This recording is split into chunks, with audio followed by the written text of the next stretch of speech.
নমস্কার, Bandita and mother's ব্লগে সকলকে স্বাগত জানাই। এই যে চা নিয়ে বসে পড়েছি, মা আর আমি চা খাবো। আজকে রবিবার, সানডে। আজকে ফ্রিজটা করব, ডিপ ক্লিন করব। ফ্রিজটা নোংরা হয়েছে, অনেকদিন পরিষ্কার করা হয়নি। সেই কবে ছুটি ছিল, দুদিন পর পর তখন করেছিলাম আমি, আর পরিষ্কার করা হয়নি। আজকে করব ফ্রিজটা। আজকে সেরকম বাজারেও যাওয়ার নেই, মাছ টাছ বার করে ফেলেছি। 4 পিস ইলিশ মাছ ছিল, সেটা বার করা হয়েছে। একটু চিকেন রয়েছে, সেটাও বার করা হয়েছে, পকোড়া হবে। ওই জন্য এখন ওই করব, ডিপ ফ্রিজ করব, ডিপ ক্লিন করব। চলো।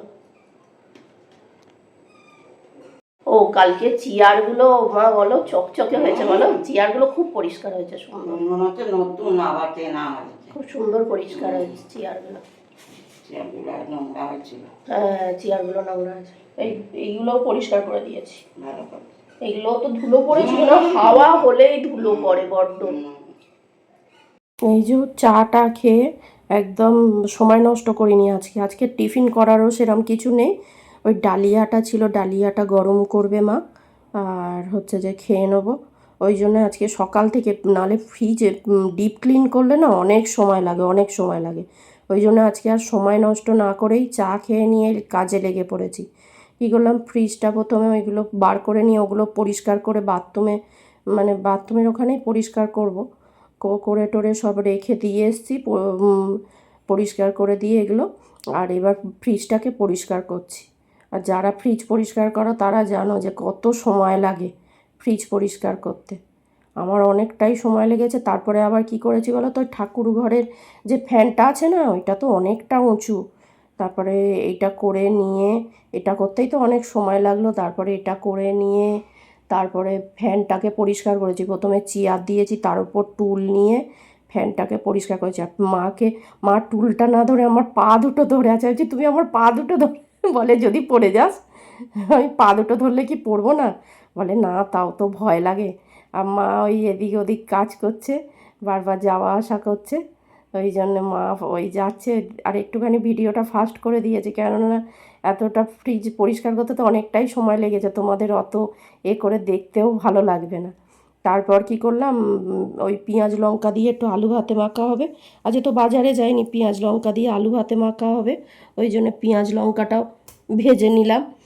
আর হচ্ছে যে পেঁয়াজ লঙ্কা ভেজে নিই। মা বললো আমি ভাজবো, আনলাম না না। আর সেই মাঝখানে মা গেছিলো দুধ আনতে, বাজারে গেছিলো। এই বাজারে না, সামনেই এই দোকান আছে, সেখান থেকে দুধ নিয়ে এসছে। আর আমি বললাম তাহলে ততক্ষণে আমি মাছ টাছগুলো ভেজে নিই, পেঁয়াজ লঙ্কা ভেজে নিই। আমি ভেজে নিয়েছি। ভেজে নিয়ে মা এলো, এসে করলো, কি বলে, মাথা একটু কালার করলো, করে নিয়ে চান করতে ঢুকে গেছে। আর আমি ওদিকে ওই বসেছিলাম একটুখানি। না, বসে নেই, ও বাবা, আজকে এক ফোঁটাও বসার সময় পাইনি। তিনটে ঘর রান্নাঘর সব মুছেছি। ফ্যান মোছার পর আগে তো এই ঘরটা মুছে নিয়েছি, তারপরে ঠাকুর ঘরটা মুছেছি। তারপর এটা না, তারপর আমাদের বেডরুমটা মুছলাম, রান্নাঘরটা সব একসঙ্গে মুছে নিয়ে পরিষ্কার করে ফেলেছি। আবার বুধবার দিন হয়তো মুছবো। বৃহস্পতিবার আমার বর্ধমান থেকে দাদা বৌদি আসার কথা আছে।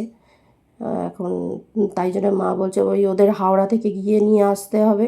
ওরা মেট্রোয় কোনো দিন আসেনি। ওই জন্যে বলছিল আমাকে মামার বাড়িতে সবাই রীতা বলে। তা বলছে রীতা একটু আসবি, আমার দাদা বলছে একটু নিয়ে যাবি। তা বললাম ঠিক আছে, আমি যাব।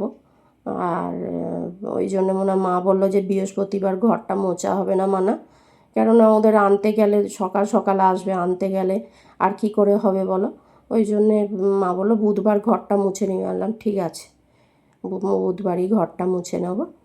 আর এদিকে দেখো সব পরিষ্কার হয়ে গেল, আস্তে আস্তে করে ঢুকিয়ে রাখছি। আর একটা মজার ঘটনা হয়েছে, তোমাদের সাথে শেয়ার করি।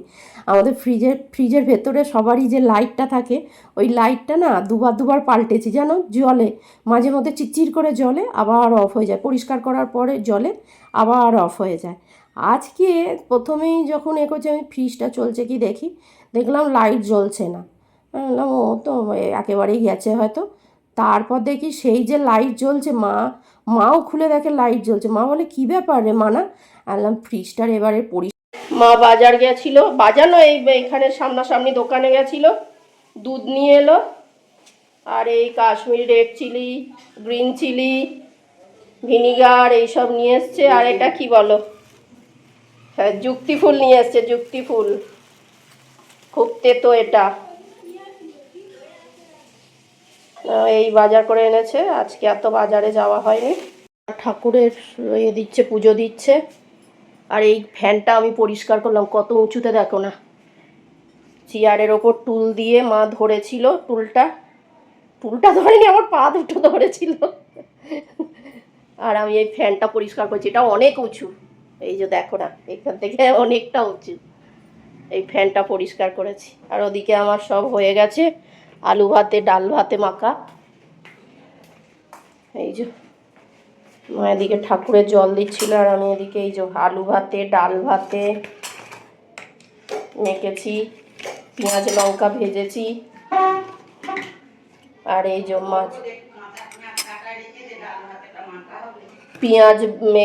মাছ ভেজেছি, আলু ভাত।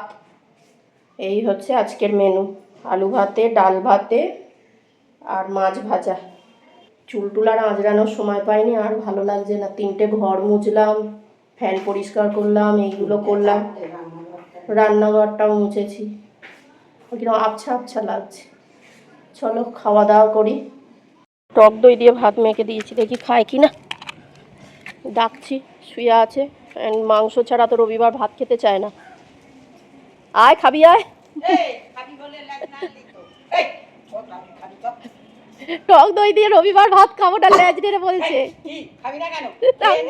তোমায় বলছে কি সব? মাংস আনা হয়নি বাবা, মাংস নয়, মঙ্গলবার আনবো। মঙ্গলবার ছুটি আছে, নিয়ে আসবো। আজকে খেয়ে নে, মঙ্গলবার দেবো মাংস দিয়ে ভাত। মঙ্গলবার মাংস দিয়ে ভাত দেবো, মঙ্গলবার ছুটি আছে। আমার ছুটি আছে, মঙ্গলবার মাংস দিয়ে ভাত। আজকে টক দই দিয়ে খেয়ে নে। এবেলা খেয়ে নে, ওবেলা দুধ দিয়ে খাবি, এবেলা টক দই, দুধ জাল দেওয়া হয়নি রে সোনা। খেয়ে নে, হ্যাঁ খেয়ে নে। দুধ দিয়েও খেতে চায় না। আজকে মাংস দাওনি কেন? তোমার ভক করে বললো কেমন? আয় মাংস আনবে, এখন মঙ্গলবার আমার ছুটি আছে, নিয়ে আসবো। এখন আজকে কত ঘরে কাজ ছিল, সেই সব করলো। মঙ্গলবারও কাজ আছে, কাজ আছে, কিন্তু তাও তুই সকালবেলা গিয়ে এক ফোঁটা মাংস নিয়ে আসিস, এনে মাংস। এই যে এইটা সেই যখন বললাম না মাছ ভেজেছি এ করেছি, তখন ম্যারিনেশন করে ফ্রিজে রেখে দিয়েছিলাম।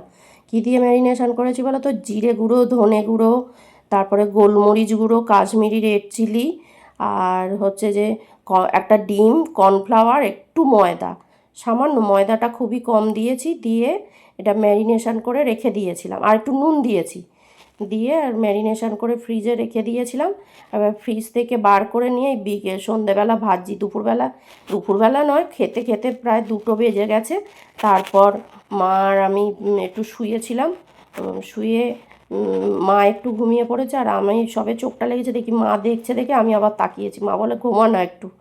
তা যাই হোক, তারপর উঠে এর ভেতর দিয়েছি একটু কি বলে কসৌরি মেথি, আর ধনেটাকে একটু থেঁতে নিয়ে, মানে ওই হাতে করে ওই 2 আধখানা মতন করে নিয়ে এর মধ্যে দিয়েছি, দিয়ে ভাজছি। এরমভাবে ভাজলে না পকোড়াটা খুব ভালো লাগে, জানো তো। ওই ওপরে ধনের এটা পাওয়া যায়, আর কসৌরি মেথির গন্ধটা পাওয়া যায়, খুব ভালো লাগে। আর একবার করে একটুখানি হালকা করে ভেজে নিয়ে তারপরে ডিপ করে লাল করে ভাজলে এটা খেতে খুব ভালো লাগে। ও আর একটা জিনিস দিয়ে করেছি, ম্যারিনেশন করেছি, একটুখানি কাঁচা লঙ্কা বাটা আর রসুন বাটা আর আদা বাটা, খুব সামান্য করে দিয়েছি। ওগুলো দিয়ে ওই একসঙ্গে ম্যারিনেশন করে রেখে দিয়েছি। আর পকোড়া করলে না, যত বেশি ম্যারিনেশন করে রাখা যায় তত বেশি টেস্ট হয় কিন্তু পকোড়া। তা যাই হোক, আমার পকোড়াগুলো ভাজা হয়ে গেছে। এবার মা চা করবে, তা আমি বললাম তুমি জলটা মেপে দাও, আমি চাটা বসিয়ে দিচ্ছি। তাই যে আমার চিকেন পকোড়া রেডি হয়ে গেছে, একদম সস দিয়ে রেডি হয়ে গেছে। কিরকম দেখতে লাগছে বলো? মা চা বসিয়েছে, চা হয়ে গেছে, আমার চাটা নিয়ে আসছে।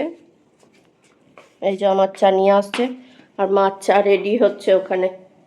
চলো, যে মাংস দিয়ে ভাত দিয়েছি, দেখি খাই কি।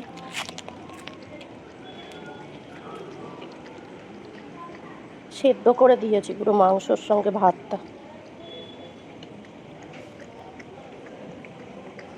আর কি, মাও আসেনি, মা বাসন মাজছে ওদিকে। আর ডিম ভাজলাম, তারপর ভাত খাওয়া হলো।